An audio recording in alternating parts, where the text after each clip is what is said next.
dhanka kale waxaa magaalada Kismaayo soo gaaray Cabdinaasir Cabdi Muumin waxaana halkaas ku soo dhaweeyay qaar kamid ah nabadoonnada magaalada Kismaayo.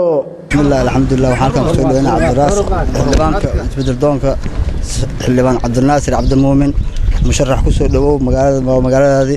odayaasha dalka waa dalkaadi gabdhahaadi deegaankaadi ku soo dhawow xildhibaan. alxamdulillah rabbil caalamiin xildhibaan Cabdinaasir ku soo dhawow magaalada waa magaaladaadi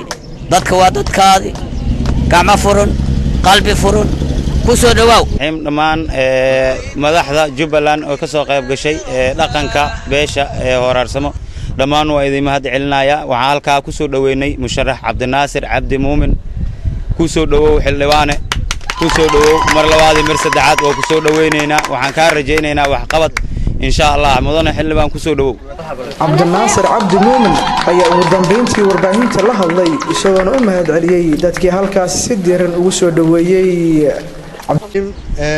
dhammaan bulshada qaybaheeda kala duwan odayaasha dhaqanka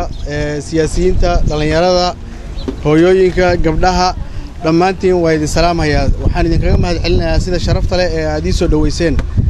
aad baan idin kaga mahad celinayaa anigu waxaan ahay musharax u taagan inuu qabto xilkaas xildhibaannimada federaalka jamhuuriyadda Soomaaliya haddii aan ku guuleysto waxaan la imaan doonaa isbedel iyo horumar iyo cadaalad inaan ku dhaqo dadkayga iyo dalkayga. Cabdicasiis Xaaji Maxamuud Garyaqaan Kalsan TV magaalada Kismaayo.